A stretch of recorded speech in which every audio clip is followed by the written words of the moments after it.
Assalamualaikum warahmatullahi wabarakatuh. Waalaikumsalam warahmatullahi wabarakatuh. Bismillahirrahmanirrahim. Alhamdulillahi rabbil alamin. Wassalatu wassalamu ala ashrafil anbiya'i wal mursalin Sayyidina wa maulana Muhammadin wa ala alihi wa ashabihil mujahidin at-tahirin, amma ba'du. Saudara-saudara kaum muslimin rahimakumullah. Pada pertemuan terdahulu kita sudah membicarakan orang-orang yang menjadi teman-teman setan dalam kehidupan di dunia ini. Maka pada pertemuan kali ini kita akan membicarakan tentang siapa yang menjadi musuh-musuh setan di dalam kehidupan. Dengan satu catatan, berbahagialah mereka yang menjadi musuh-musuh setan, tetapi celakalah mereka yang menjadi teman-teman setan. Bagaimanapun juga di dalam kehidupan ini, apabila orang telah memproklamirkan bendera permusuhan kepada kita, maka kita tentu seharusnya bersikap waspada dan mawas diri. Demikian juga iblis dan seluruh bala tentaranya yang terdiri daripada setan-setan. Mereka telah mengibarkan bendera permusuhan kepada Nabi Adam dan anak cucunya, kepada kita umat Rasulullah sallallahu alaihi wasallam. Akan sengsara dan celaka jika kepada iblis dan setan yang telah nyata-nyata mengibarkan bendera permusuhan itu kita mengadakan toleransi, mengadakan kerjasama, dan menjadi budak yang memperturutkan kemauan daripada iblis dan setan. Siapa yang menjadi musuh-musuh setan dalam kehidupan ini? Inilah pertanyaan berikutnya yang diajukan oleh baginda Rasul kepada iblis. Hai iblis, kalau teman-temanmu adalah seperti yang telah engkau jelaskan tadi, sekarang cobalah beritahu saya, siapa di antara umatku yang menjadi musuhmu dalam kehidupan ini? Atas pertanyaan ini, iblis laknatullah menjawab, ya Rasul, musuh-musuhku di antara umatmu, pertama, anta ya Muhammad. Musuhku yang pertama adalah engkau, wahai Muhammad. Kenapa iblis mencatat Nabi Muhammad sebagai tokoh nomor satu dalam deretan musuh-musuhnya? Mudah difahami. Pertama, keberadaan Rasul merupakan rahmah lil alamin, rahmah bagi lingkungan. Yang kedua, beliau berfungsi menyelamatkan manusia dari tempat yang gelap gulita, dari tempat kesesatan menuju tempat yang terang benderang, penuh berisi petunjuk dan hidayah dari Allah Subhanahu wa taala. Maka menurut iblis, inilah manusia perintang pertama atas segala daya dan usahanya menggelincirkan manusia ke jalan yang dimurkai oleh Allah Subhanahu wa taala. Kalau kita baca sejarah, risalah yang dibawa oleh Nabi Muhammad ini memang merupakan risalah yang membawa rahmah bagi alam sekitarnya. Ada sedikit perbedaan dengan risalah-risalah sebelum beliau. Sepertinya risalah yang dibawa oleh para rasul terdahulu itu mempunyai efek yang langsung pada kehidupan di dunia ini. Nabi Nuh misalnya menyampaikan agama. Hai umatku, ini agama. Umat menentang, turun banjir yang menenggelamkan orang-orang kafir. Azab diturunkan pada waktu itu juga, pada saat nabinya masih hidup. Jadi azabnya itu jenis cash, kontan. Nabi Soleh, hai umatku, ini agama. Mereka menolak, turun gempa bumi yang amat hebat menggulung orang-orang kufur. Nabi Musa, hai umatku, ini agama. Mereka menolak, sebagian ditenggelamkan di Lautan Merah, sementara sebagian lain dikutuk menjadi monyet-monyet yang hina seperti diceritakan dalam Al-Qur'anul Karim. Lain dengan Rasulullah sallallahu alaihi wasallam. Bagaimanapun kurang ajarnya umat yang dihadapi oleh beliau, bagaimanapun menentangnya jamaah yang dihadapi oleh beliau, azab tidak turun sepanjang beliau masih hidup. Ini merupakan jaminan dari Allah, wa ma kana Allahu liyu'azzibahum wa anta fihim. Allah sama sekali tidak akan menurunkan azab selama engkau wahai Muhammad masih hidup di tengah-tengah umatmu. Jadi keberadaan Nabi Muhammad merupakan jaminan keselamatan bagi umatnya. Selama beliau masih hidup, azab tidak turun bagaimanapun kurang ajarnya umat. Di sini sedikit bedanya dengan nabi-nabi terdahulu. Juga perbedaan dalam pola dakwah. Nabi Nuh ketika dakwahnya ditolak oleh umat, keluar doanya meminta umatnya ditenggelamkan. Tetapi Nabi kita ketika dilontari batu oleh umat, malah beliau mendoakan umatnya agar memperoleh hidayah. Oleh sikap yang semacam ini, wajar lalu iblis menganggap Nabi Muhammad sebagai musuh ranking pertama. Yang kedua, siapa musuhmu di antara umatku? Yang kedua kata iblis, musuhku Muhammad imamun adil, pemimpin yang adil. Itu yang akan menjadi musuhku di dunia ini. Putus asa iblis menghadapi pemimpin yang adil. Tipu dayanya tidak terkena. Segala tingkah polanya tidak diperturutkan. Imam yang adil, pemimpin yang adil merupakan musuh daripada iblis laknatullah alaih. Apa sebabnya? Karena pemimpin yang adil mempunyai dampak dalam kehidupan di dunia ini. Melindungi orang banyak, menenteramkan orang banyak. Makin aman, tentram, tenang situasi dan kondisi, makin mudah orang melaksanakan ibadah. Makin tekun orang melaksanakan ibadah, makin dekat dia dengan Allah. Makin dekat manusia dengan Allah, makin jauh dia dari iblis. Sebab dua hal ini selalu kontradiktif. Jika kita jauh dari Allah, tentu dekat dengan iblis. Jika kita jauh dari iblis, harus dekat tentu dengan Allah. Dan begitu selanjutnya. Dalam kaitannya dengan kehidupan kita sekarang, saudara-saudara, disinilah perlunya mempersiapkan manusia. Membangun manusia itu jauh lebih sulit daripada membangun jembatan. Membangun manusia itu lebih sulit daripada membangun gedung-gedung bertingkat. Termasuk membangun dan mempersiapkan calon-calon pemimpin yang adil di masa yang akan datang. Membangun jembatan penting. Tapi lebih penting daripada membangun jembatan adalah membangun manusia yang bikin jembatan. Sebab kalau manusia yang bikin jembatan tidak dibangun lebih dahulu, saya khawatir jembatannya nanti habis dimakan oleh yang bangun jembatan. Mengaspal jalan raya penting. Lebih penting dari mengaspal jalan raya, membangun manusia yang mengaspal jalan itu.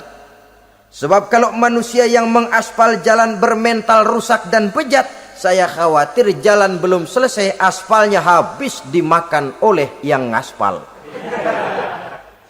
Inilah pentingnya membangun manusia pembangunan. Semua tugas-tugas besar, semua pekerjaan-pekerjaan yang baik harus berangkat dari niat yang baik, berangkat dari hati yang bersih. Siapapun adanya kita, apapun profesi kita. Yang jadi kiai, marilah berangkat dari niat yang bersih. Yang jadi mubalik, marilah berangkat dari niat yang bersih. Niatnya itu mau menghidupkan Islam atau mau cari hidup jual Islam.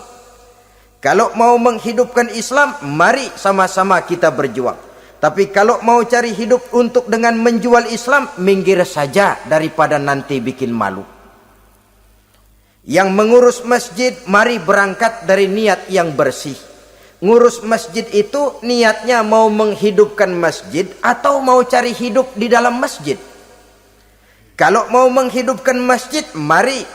Tapi kalau mau mencari hidup di dalam masjid, tolong minggir saja daripada nanti bikin aib. Yang jadi orang alim, mari berangkat dari niat yang bersih. Jangan memperjualbelikan fatwa, yang halal dikatakan haram, yang haram jadi samar-samar, nanti membingungkan umat. Berangkat dari niat yang bersih, membangun manusia, pembangunan. Ini barangkali istilah yang lebih kena. Saudara-saudara kaum muslimin rahimakumullah. Setiap kita pada hakikatnya punya bakat. Secara fitrah yang kita bawa, bakat apapun kita ini punya.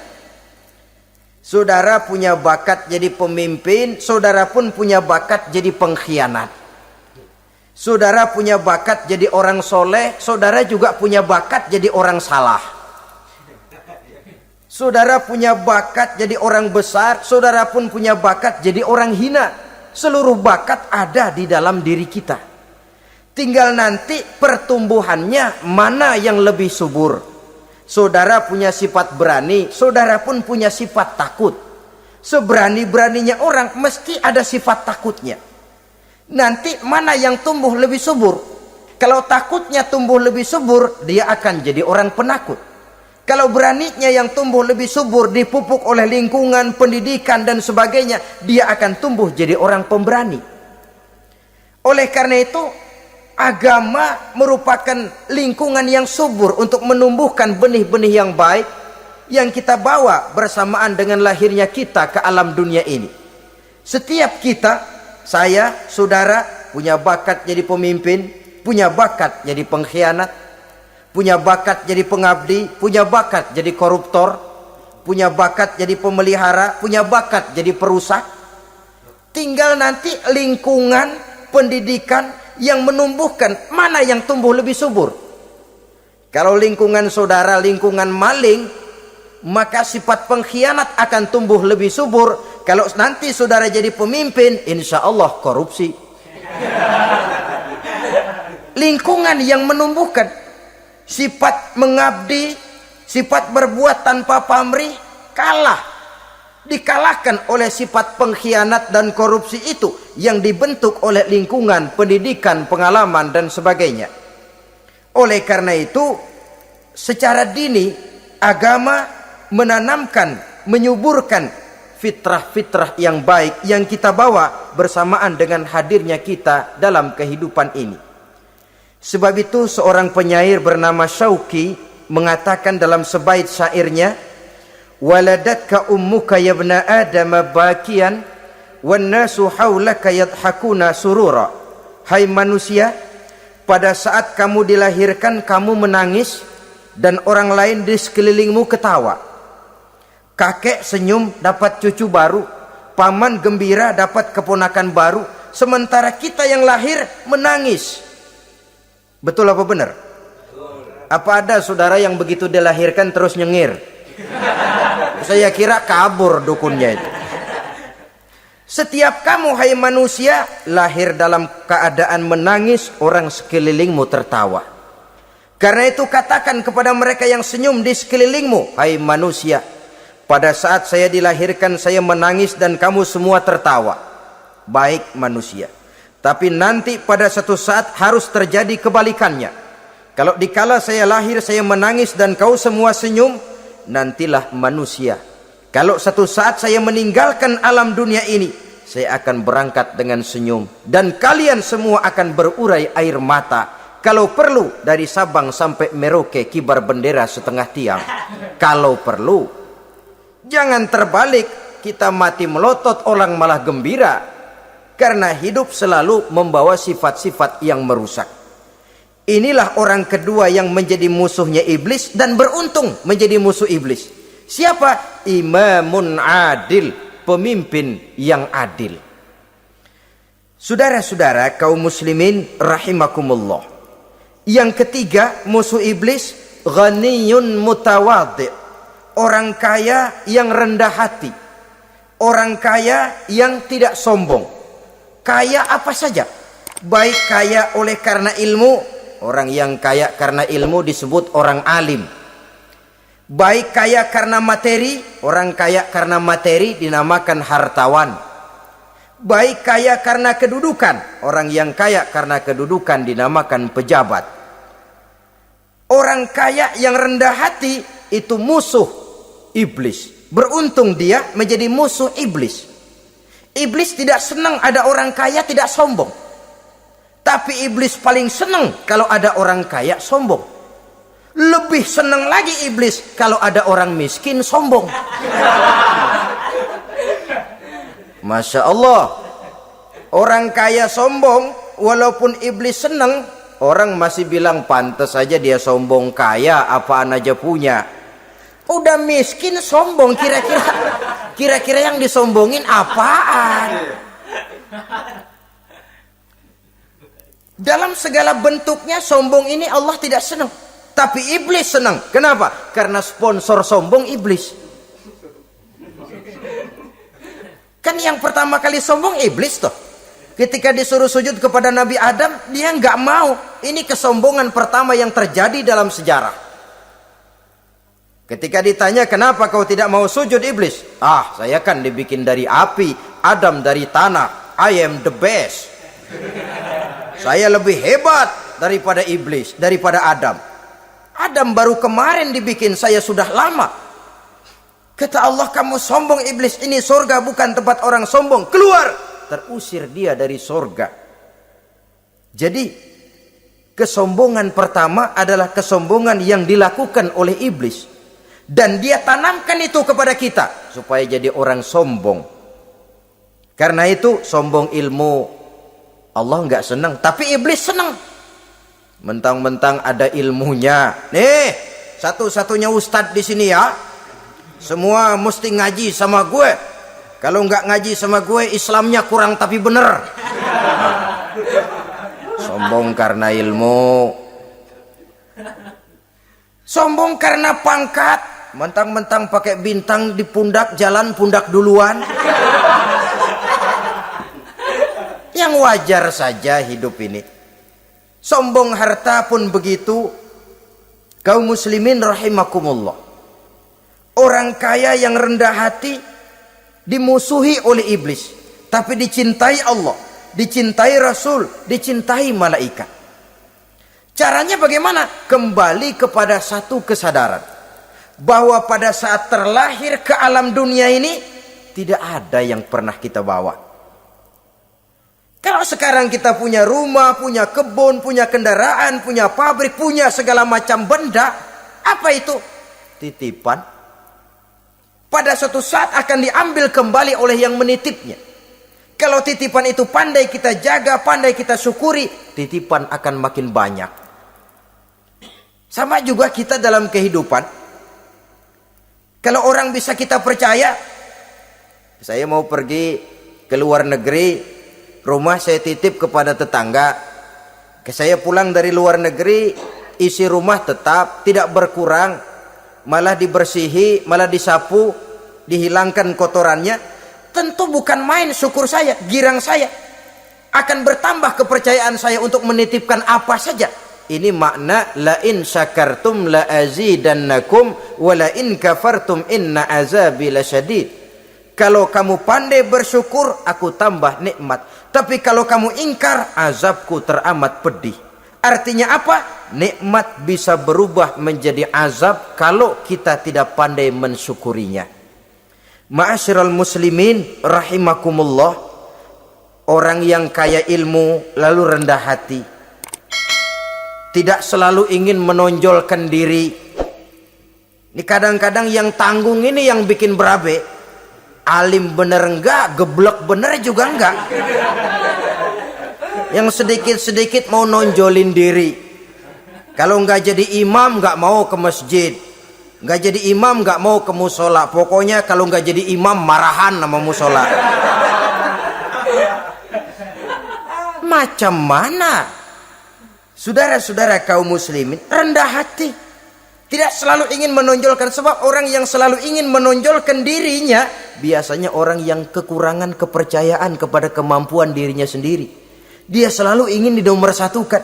Dia selalu ingin ditempatkan pada ranking teratas. Dia tidak percaya diri.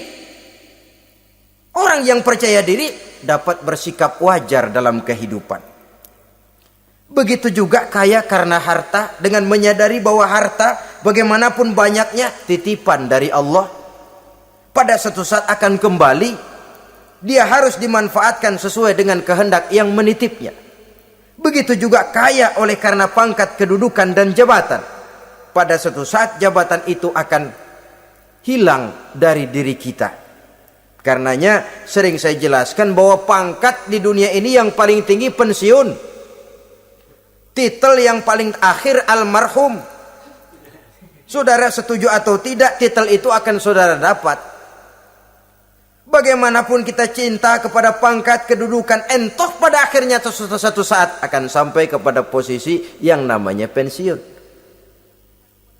Kalau sadarlah kita kepada pemikiran ke arah sana, maka untuk mencapai kekayaan, baik kekayaan harta, kekayaan kedudukan, tidak lalu menghalalkan segala cara untuk mencapai tujuan, tapi dibatasi oleh norma dan kaedah yang harus dia taati, baik kaedah agama maupun kaedah bernegara. Inilah orang ketiga yang menjadi musuhnya iblis, orang kaya yang rendah hati, orang kaya yang tidak sombong. Yang keempat, saudara-saudara, tajirun shadiq, pedagang, pengusaha yang jujur. Iblis gedek betul, benci bukan main sama pengusaha, sama pedagang yang jujur, yang tidak ngurangi timbangan, tidak nipu pembeli, tidak barang yang jelek dibilang bagus, atau yang bagus di atas yang jelek di bawah, atau dicampur yang baik dengan yang jelek supaya kelihatan semuanya jadi baik. Semua orang ingin untung, tidak ada kecuali siapapun orangnya, dan itu wajar. Setiap manusia ingin mendapat keuntungan, kalau perlu dengan modal minimal mencapai keuntungan maksimal, seperti yang diajarkan oleh teori ekonomi. Itu kan yang namanya produktif kan? Satu usaha dinamakan produktif, bagaimana kita mengeluarkan modal minimal bisa mencapai keuntungan maksimal. Silakan. Bahwa manusia ingin untung itu insting, naluri, fitrah. Tidak ada orang yang mau rugi. Tapi cara mencapai keuntungan itu yang membedakan antara seorang muslim dengan yang bukan muslim. Sudah pernah saya sampaikan, apabila kaum pengusaha, para pedagang sudah dijangkiti penyakit yang tidak jujur, yang akan timbul adalah kekacauan ekonomi. Kekacauan ekonomi bisa menimbulkan revolusi sosial, dan revolusi sosial merupakan kiamat satu generasi. Semua kericuhan hampir bermuara dari perut, dan itu ekonomi. Orang nodong perut, orang korupsi perut. Ya walaupun korupsi kalau sudah kelas kakap tidak lagi sekedar urusan perut.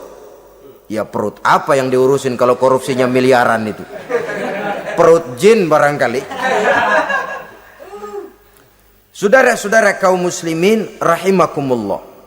Oleh karena itu, pedagang yang jujur, pengusaha yang jujur, ini merupakan musuh iblis. Iblis tidak senang kalau ada pengusaha yang jujur. Iblis tidak senang kalau ada pedagang yang jujur. Tapi iblis akan tepuk tangan kalau pedagang sudah selingkuh, kalau pengusaha sudah nipu. Ada orang bilang, sekarang mah kalau jujur-jujur bener nggak makan apa-apa dong kita. Sebab katanya jangan lagi nyari yang halal, sekarang ini yang haram aja seret. Rupanya sering masang undian nggak pernah kena. Lalu bilang jangan yang halal, yang haram aja nggak kena-kena katanya. Sebenarnya bukan itu masalahnya, saudara-saudara. Bukan itu masalahnya. Masalahnya ialah bahwa kejujuran membawa keberkahan. Ini kalau kita berpikir dengan kacamata agama. Keberkahan merupakan sumber ketenangan. Dan ketenangan ini tidak bisa dibeli dengan materi yang bagaimanapun banyaknya. Walaupun kita punya percetakan duit, ketenangan itu nggak bisa dibeli. Jangankan cuma punya duit banyak, percetakan duit saudara punya, mau membeli ketenangan yang berasal dari keberkahan, sulit. Jadi kejujuran membawa keberkahan, keberkahan membawa ketenangan. Jangan macam dulu tukang sol sepatu. Ditanya oleh temannya, "Bang, ngesol satu hari dapat berapa?" 200 rupiah. Sembayang enggak? Enggak. Islam? Islam, kalau Islam mah. Kata temannya, "Sembayang dah, kali aja besok dapat rezeki lebih banyak." Yang benar, iya. Sebab kalau orang sholat itu Allah dekat, nanti rezekinya ditambah. Beneran? Bener. Subuh sembayang dia. Habis sembayang sarapan, berangkat ke tempat dia ngesol, mangkal. Dari pagi sampai jam 11 belum ada juga yang ngesol. Mulai bimbang hatinya. Katanya kalau sembayang rezeki tambah. Tadi sembayang subuh sampai gini hari belum ada yang ngesol. Cobaan kali. Sabar. Datang sholat zohor. Habis zohor nunggu lagi, belum juga ada yang datang ngesol. Udah mau pulang hampir maghrib, baru datang satu orang dandanin sendal jepit putus.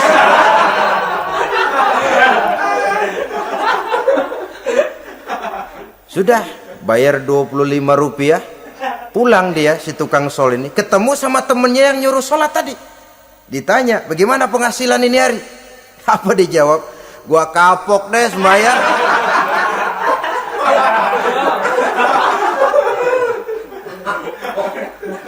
Kemarin nggak sembahyang dapat 200, sekarang begitu sembahyang jigo.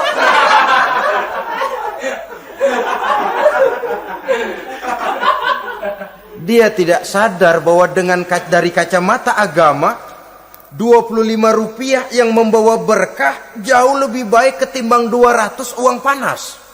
Dari kacamata agama, 25 rupiah yang membawa berkah lebih baik daripada 200 rupiah tapi panas. Sebab panas menjauhkan kita dari ketenangan. Itulah sebabnya, maka pedagang yang jujur, pengusaha yang jujur menjadi musuh setan dan beruntung. Sekarang jadi pengusaha jujur-jujur nggak dapat proyek, Pak. Kalau nggak bisa semir semur. Padahal agama sudah menjelaskan ar-rashi wal murtashi finnar. Orang yang nyogok dan orang yang disogok dua-duanya neraka. Kenapa? Join termasuk ta'awanu 'alal ismi wal udwan. Bertolong-tolongan dalam berbuat dosa dan kesalahan. Kalau hadiah, lain hadiah. Kalau sodako, lain sodako. Tapi yang namanya semir, suap, ar-rashi wal murtashi finnar. Saudara-saudara kaum muslimin rahimakumullah. Jadi pedagang yang jujur, pengusaha yang jujur merupakan salah satu roda perekonomian. Kegoncangan ekonomi akan menimbulkan dampak sosial yang sangat luas dan kompleks. Yang pada giliran puncaknya, dampak paling negatifnya, dia sanggup menggerakkan terjadinya revolusi sosial. Bukankah sebagian besar gerak hidup manusia dimotivasi oleh keinginan untuk mempertahankan kelangsungan hidup? Dan kelangsungan hidup artinya mulut. Mulut itu artinya perut, dan itu artinya makan. Setelah itu mungkin baru pangan, baru sandang, baru dia berpikir pakaian dan sebagainya. Jadi karena dia merupakan penggerak roda ekonomi, pedagang yang jujur, pengusaha yang jujur mutlak diperlukan dalam kehidupan ini. Sebab sekali lagi, kejujuran akan membawa keberkahan, keberkahan memberikan ketenangan dalam kehidupan. Oleh karenanya kita umat Islam, biarin duit kita banyak, asal berkah. Itu tentu idealnya. Ketimbang dikit tidak berkah, lebih baik ia banyak, ia berkah. Dan keberkahan itu datang lewat kejujuran. Kejujuran ini sudah dicontohkan oleh Rasul pada saat beliau berniaga ke negeri Syam. Dikala berumur 9 tahun, bahkan dikala berumur 25 tahun, seketika membawa dagangan Sayyidatuna Khadijah yang kelak jadi istri beliau. Saudara-saudara, kita maklum bahwa solat merupakan sarana yang paling efektif untuk mendekatkan manusia kepada Allah. Makin dekat manusia dengan Allah, makin tidak senang iblis dan setan. Karena itu segala macam cara mereka berusaha mengaduk-ngaduk solat kita. Dan sesungguhnya, jikalau kita mengerjakan solat, itu kan targetnya cuma 2. Pertama, agar solat kita itu sah. Yang kedua, agar solat kita itu qabul, yakni diterima oleh Allah. Kalau soal sah dan tidak, ukurannya gampang. Saya kalau ditanya orang, Pak, solat saya sah atau tidak? Saya bisa jawab. Saudara, solatnya syarat rukunnya cukup apa tidak? Cukup, sah. Itu kalau perkara sah. Tapi kalau sudah perkara qabul, Pak, solat saya diterima atau tidak oleh Allah? Ini saya tidak bisa jawab. Kenapa? Soal qabul mencakup masalah batin. Cuma ukuran logikanya, kalau syarat rukun cukup, insya Allah qabul. Saudara-saudara kaum muslimin rahimakumullah. Oleh karenanya, pada saat kita sholat, iblis, setan datang dari segala macam penjuru supaya kita kehilangan rasa khusyuk. Apalagi kalau kita jadi imam yang gerak kita, bacaan kita dilihat, didengar, disaksikan oleh orang banyak. Digodanya gerakan kita, dibolak-baliknya hati kita, supaya di dalam sholat itu banyak yang kita ingat, hal-hal yang tidak ada hubungannya dengan sholat. Kadang-kadang belum sholat kita ribut nyari pulpen. Enggak ketemu, begitu takbir ingat pulpen di atas lemari. Mulai goncang lagi niat kita sholat. Kadang-kadang kalau hati tidak bisa dipermainkan, iblis berbisik lagi. Gerakan kita dalam sholat tidak mencerminkan kekhusyuan. Kalau gerak juga ternyata masih bisa khusyuk, bacaan kita dibuatnya kita seperti dikejar-kejar waktu. Sholat Isya misalnya, dengan cara kilat khusus, super singkat. Saya katakan tadi, apalagi kalau kita jadi imam, iblis mudah mendatangkan penyakit riya. Karena mengimami orang banyak, lalu supaya dikira alim, dibuatlah sholatnya itu mantep-mantep. Surahnya dicari yang panjang-panjang. Paling pendek sabihis sama wadduha. Tapi kalau sudah sholat sendirian, cukup inna a'toinakal kautsar sama kul huwallahu ahad. Kayaknya khusyuk bukan main. Kalau imam, bahasanya dipaseh-pasehin kayak orang 16 tahun di Mekah. Usolli fardhol maghribi salah sarokaatin. Saudara-saudara kaum muslimin yang berbahagia. Oleh karena solat merupakan sarana yang paling efektif untuk mendekatkan diri dengan Allah, maka orang yang khusyuk di dalam solatnya merupakan musuh utama daripada iblis. Sekarang bagaimana bisa khusyuk caranya? Kalau khusyuk 100%, rasa-rasanya sulit. Untuk sampai ke arah sana orang memerlukan tahapan. Kepada Imam Ali karramallahu wajhah, baginda Nabi pernah memberikan satu tes case. Ali, saya ya Rasul, kalau kau bisa sholat 2 rakaat saja dengan khusyuk, aku kasih hadiah sorban. Baik ya Rasul. Sembayang Imam Ali 2 rakaat, selesai sholat, assalamualaikum wassalamualaikum. Rasul bertanya, yang mana sorbannya Li? Tanpa nengok, Imam Ali menjawab, yang hijau ya Rasul. Setelah menjawab yang hijau, Rasul berkata, kamu tidak khusyuk Li. Kenapa? Soalnya tadi waktu sembahyang mikirin, nanti kalau ditawarin sorban pilih yang hijau aja ah. Sehingga begitu ditanya refleks menjawab, yang mana li? Yang hijau saja ya Rasul. Oleh karena itu menurut Al-Imam Nawawi, pada tingkatan yang paling sederhana sudah sampai ke tingkat khusyuk asal pada waktu takbiratul ihram ingat kepada Allah. Tapi jangan lupa itu tangga pertama. Jangan ada fatwa begini lalu aman. Yang penting kan takbirnya ingat Tuhan, belah sononya mau kemana kek. Bukan itu. Itu pada tingkatan pertama sudah sah dipandang khusyuk solatnya orang awam asal pada waktu takbiratul ihram dia ingat kepada Allah.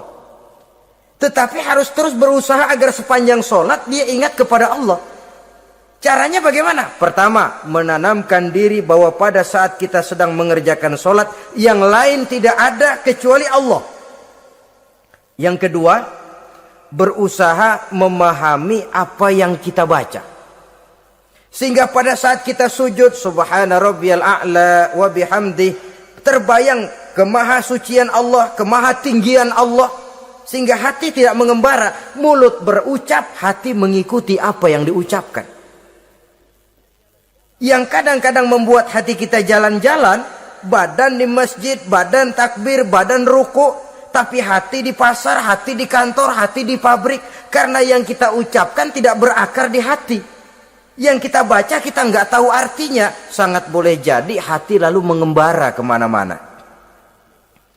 Jadi untuk menopang kekhusyuan ini, cara yang paling efektif, pertama, tidak ada yang lain pada waktu kita sholat kecuali Allah. Yang kedua, berusaha memahami apa yang kita baca. Dikala kita sujud dikala kita duduk di antara dua sujud, Rabbighfirli, ya Allah ampuni dosa saya, warhamni, kasihani saya, dan selanjutnya. Mulut membaca, hati mengikuti. Dengan mengikuti, hati tidak terlalu mengembara, ada tempat dia kembali. Saudara-saudara kaum muslimin rahimakumullah. Itu yang kelima. Yang keenam, yang menjadi musuh iblis, mukminun nasih. Orang mukmin yang suka memberikan nasihat. Orang mukmin yang suka memberikan petunjuk. Termasuk juru-juru dakwah, para muballigh itu merupakan musuh utama iblis. Kenapa? Tiap hari iblis kampanye. Tiap hari iblis mengajak dengan segala macam cara yang kalau perlu dia berikan kamuflase. Dia berikan fata morgana. Kalau perlu yang haram dia bungkus dengan merek halal. Kalau perlu kejahatan dia bungkus dengan baju kebajikan. Istilahnya racun diberi merek madu. Dan itu wajar. Cuma kita tentu harus punya filter, daya saring positif agar tidak salah pilih. Karena iblis ini pintar betul. Kalau kita khusyuk dalam sholat, dia tanamkan kepada kita misalnya seperti tadi itu. Sholatmu memang hebat, khusyuk. Di kampung ini tidak ada orang yang sholatnya seperti kamu. Tertanam itu dalam hati kita, timbul ujub. Akhirnya, iya, gue lihat-lihat di kampung sini kagak ada yang sembayangi kayak gua. Nah, sudah masuk iblis. Jadi dia pandai mengikuti gerak hati dan irama denyut jantung manusia ini. Kemana kecenderungan manusia, ke situ dia masuk. Pendeknya iblis itu ibarat tukang joget, dia ngerti bener irama kendang. Saudara-saudara kaum muslimin rahimakumullah. Termasuk juru-juru dakwah, para mubaligh, orang yang suka memberikan nasihat ini. Mereka memberikan filter kepada umat, kepada jamaah, jangan sampai salah pilih. Dan iblis menyesatkan kita supaya kita salah pilih. Satu contoh ringan. Kalau di depan saudara ada dua buah gelas, yang segelas isinya jamu, yang segelas sirup. Kira-kira saudara minum yang mana? Jamu. Jamu apa sirup? Jamu. Sirup apa jamu? Jamu. Orang yang pikirannya panjang, dia pasti minum jamu. Pahit memang, getir memang, tapi besok badan sehat, tenaga kuat, gairah kerja ada, kreativitas timbul, semangat menghadapi kehidupan tumbuh. Orang mukmin, orang yang berpandangan jauh ke depan. Pandangannya panjang. Panjang kemana? Tidak cuma ke dunia, sampai juga dia memandang ke alam barzah, ke akhirat. Sholat itu jamu, pahit. Ngaji, hadir di majelis taklim itu jamu, pahit. Sodakoh, jamu, pahit. Mengeluarkan uang untuk kepentingan orang lain, enak aja minta sumbangan, datang-datang yang nyari peres keringat banding tulang gue, lu datang-datang mau minta. Yang enak ngumpulin harta lalu bakhil bin pelit alias medit. Itu jamu. Saudara hadirin yang saya muliakan, sodakoh jamu pahit, puasa jamu pahit, jihad jamu pahit. Tapi nanti begitu kita meninggalkan dunia, masuk ke alam barzah, apalagi pindah ke akhirat, baru terasa, aduh nikmatnya dulu kemarin itu minum jamu, sekarang badan sehat, tenaga kuat, kerja semangat. Nikmatnya dulu saya waktu di dunia sholat, rajin ngaji, suka sodako, suka menolong orang. Sekarang terasa manfaatnya. Begitu saya berada di alam barzah, apalagi sudah dibangkitkan di padang mahsyar di akhirat nanti, terasa seluruh kebajikan yang saya kerjakan. Nah, orang yang berpikir jangka pendek, cuma ngelihat yang ada di depan hidungnya saja, ngapain minum jamu getir, sirup nih, manis. Dia minum, dia ambil sirup, minum, manis memang pada waktu minum, tapi besok bibir jontor. Meninggalkan perintah Allah, sirup itu manis. Tidak sholat, manis. Tidak bayar zakat, sirup, manis. Tidak mau puasa, sirup, manis. Manis sekarang. Tapi nanti besok begitu masuk ke alam barzah, begitu dibangkitkan di padang mahsyar di akhirat nanti, merintih kita menahan penyesalan yang sudah tidak ada artinya lagi. Sampai-sampai penduduk mahsyar itu ada yang berkata, diceritakan dalam Quran, ya laitani kuntu turaba. Wahai celaka, kenapa kita enggak jadi tanah saja? Menyesali kejadiannya. Andai kata mereka bisa kembali ke hidup di dunia lagi, mereka akan minta kejadian yang kedua untuk berbuat baik. Tapi tentu sudah penyesalan yang tidak ada gunanya lagi.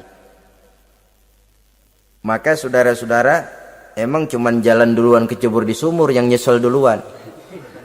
Ada orang jalan, yang paling depan kecebur di sumur, itu tuh gue nyesel duluan katanya.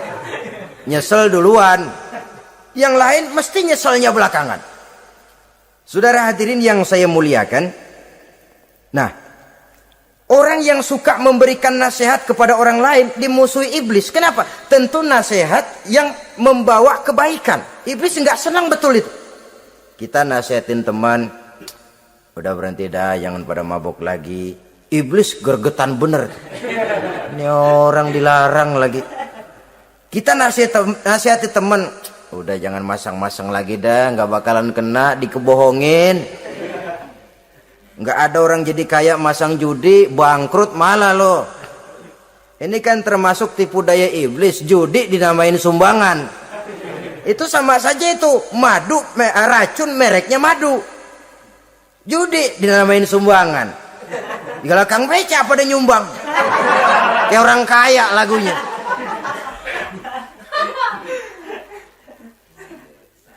Saudara-saudara kaum muslimin rahimakumullah, adalah kewajiban kita memang untuk tawasau bil haq, saling nasihat menasihati. Setiap kita juru dakwah, setiap kita wajib menyampaikan apa yang sudah kita tahu kepada orang yang belum atau kurang tahu. Saudara yang bisa bismillah wajib mendakwahkan bismillah itu kepada orang yang belum tahu bismillah. Saudara bisa Fatihah harus menyampaikan itu kepada orang yang belum bisa Fatihah. Persetan dengan orang lain. Apalagi yang cuma kerjanya ngeritik saja, lu baru bisa Fatihah doang udah ngajar. Biar aja yang diajarin gak bisa Fatihah kok. Apa masalahnya pemerataan di bidang keilmuan? Sebab memang biasa penonton itu selalu lebih pandai menilai, kayaknya lebih pintar dari yang main. Sama saja orang nonton bola, ngomel melulu. Padahal dia sendiri belum tentu bisa main. Dengerin orang pidato pun begitu. Monten bisa. Wah, kalau dia yang pidato 1 jam kayak semenit. Tapi kalau si Ano tuh kita udah pegel belum juga mau berhenti.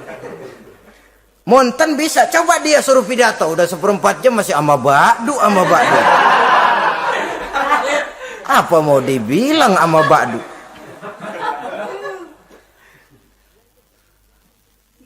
Yang ketujuh,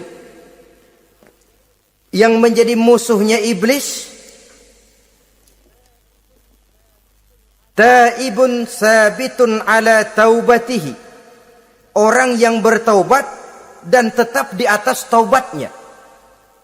Secara jujur, tidak ada manusia yang tidak punya salah.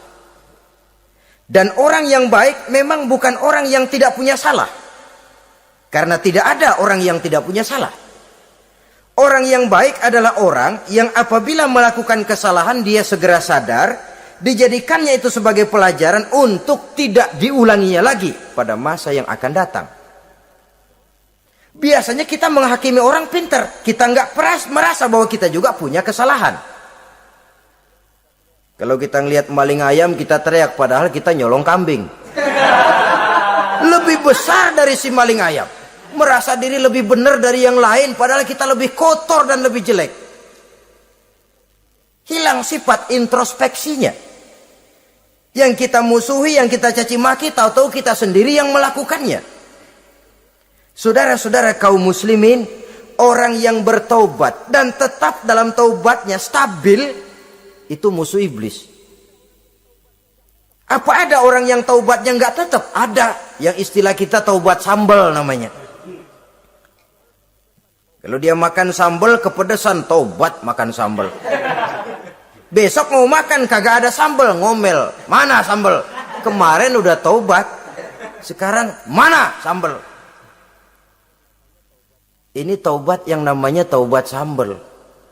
Istighfar, habis istighfar nyolong lagi, istighfar lagi, besok nyolong lagi, istighfar lagi. Itu taubat yang tidak tetap namanya. Allah Maha Pengasih dan Penyayang dengan segala kebesarannya. Ia akan memaafkan segala perbuatan yang bersifat salah dari hamba-hambanya. Cuma manusia kadang-kadang yang tidak mau memaafkan dirinya sendiri. Amat dungu manusia macam ini, membiarkan dirinya hanyut berlarut dalam lembah dosa, sementara dia diberikan umur tidak digunakannya untuk bertaubat. Innallaha yaqbalu taubatal abdi ma lam yugharghir. Allah senantiasa akan menerima taubat seorang hamba sepanjang nafasnya belum sampai di tenggorokan. Kalau nafas sudah sampai di tenggorokan baru berniat taubat, kasib terlambat. Kayak Fir'aun. Fir'aun itu begitu ditenggelamkan di lautan merah, udah cengap-cengap mau mampus, baru ngomong dalam sekaratnya, amantu bi Rabbi Musa wa Harun. Kalau begini mah saya juga percaya sama Tuhannya Musa. Udah sekarat baru mau taubat, malaikat maut gemes banget dilelepin, mati.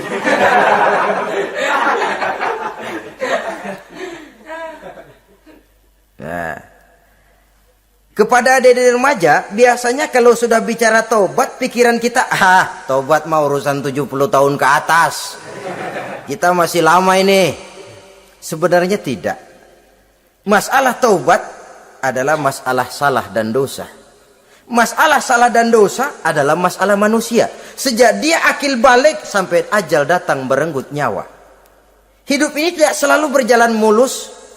Hidup ini tidak selalu berjalan di atas kertas putih. Kadang kita tersilap, kadang kita tersalah. Kadang situasi dan kondisi menyebabkan kita berbuat lain dari yang seharusnya. Itu kehidupan. Silih berganti. Oleh karenanya pesan Nabi, wa'at bi'i sayyi'atal hasanah. Perbuatan salah ikuti dengan kebajikan.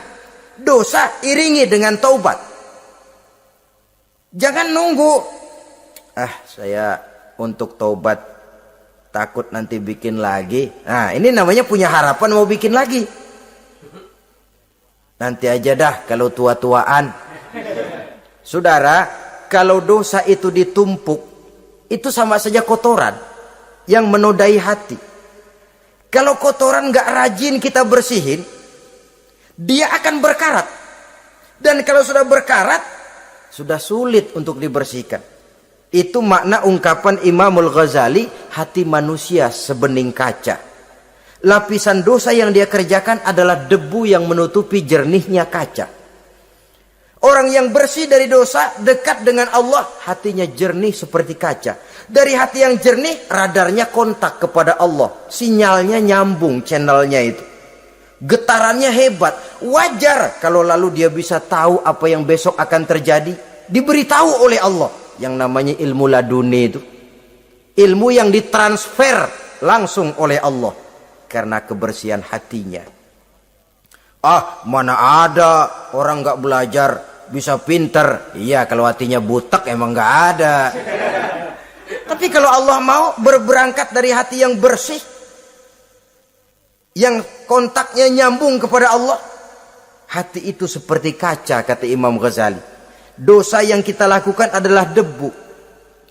Kalau debu sedikit datang kita lap, datang lagi kita bersihin, datang lagi kita bersihin, insya Allah nggak sampai jadi noda di atas kaca itu.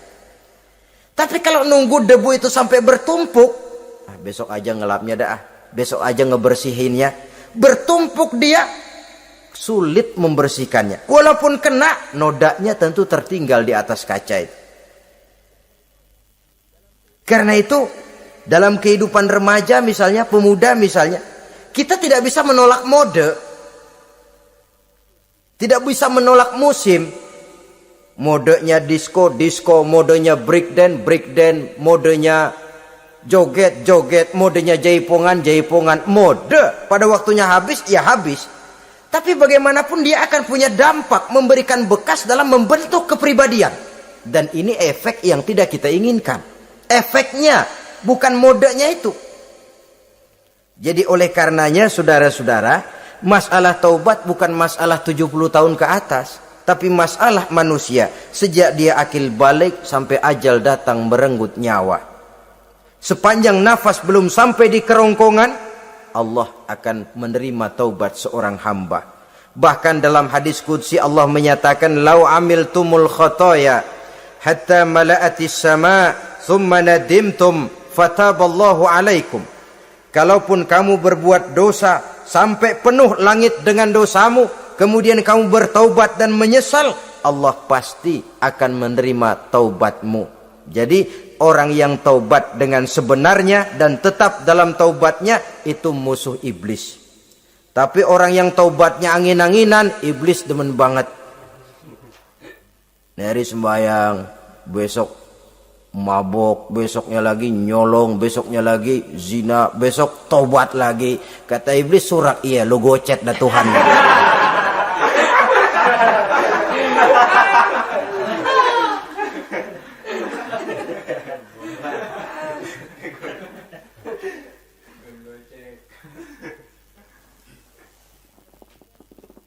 Selanjutnya yang ke-8, musuh iblis, musuh setan, mukminun yudawi mu'alat taharah.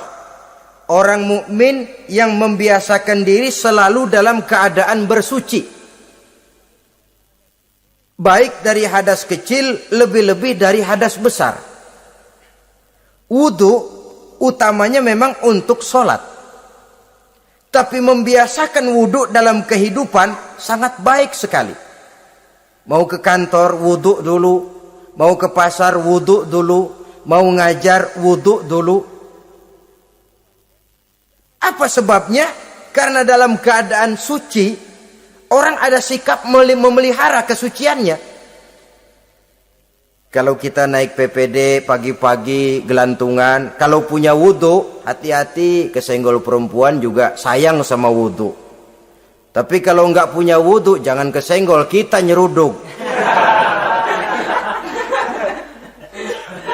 Ada semacam sikap apik di dalam kehidupan ini. Karena itu biasakan wudu. Untuk menjaga kebersihan diri, kebersihan zahir, kebersihan batin, belum lagi kemanfaatan di akhirat. Sebab kata Nabi, inna ummati ya'tuna yaumal qiyamah ghurran muhajjalin min asaril wudu. Umatku di akhirat nanti akan datang menghadap Allah dengan muka berseri-seri, bersinar-sinar dari sebab sering wudu. Sehingga tidak usah mengaku pun Rasul akan memanggil karena muka yang sering tersentuh air wudu ini.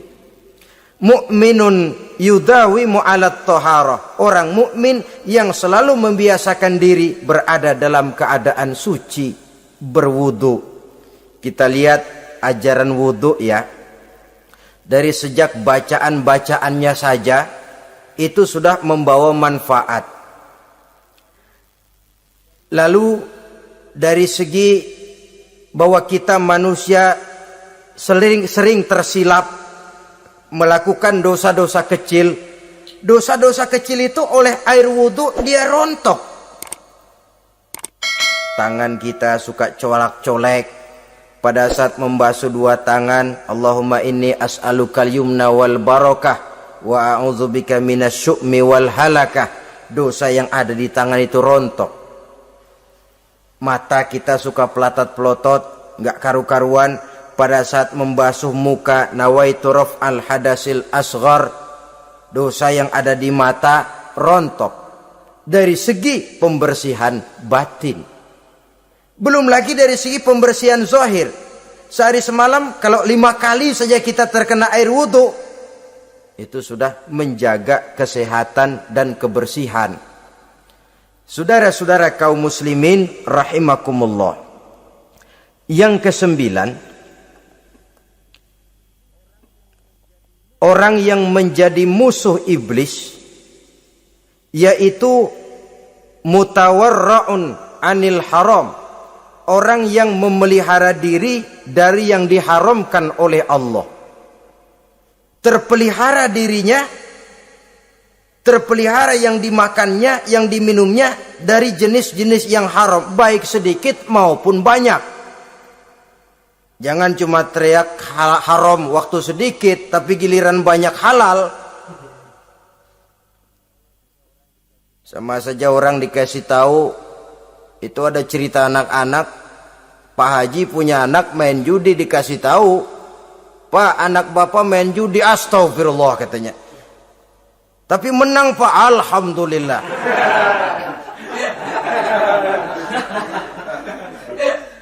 Ini kan sama saja, giliran sedikit dibilang haram karena dia nggak dapat jatah, begitu dapat banyak dan dia kecipratan jadi halal. Yang sedikit haram, banyaknya pun juga haram. Yang banyaknya haram, sedikitnya juga haram. Ada orang bilang minuman keras kalau nggak mabokkan nggak haram. Yang memabokkan banyaknya, sedikitnya tetap saja haram.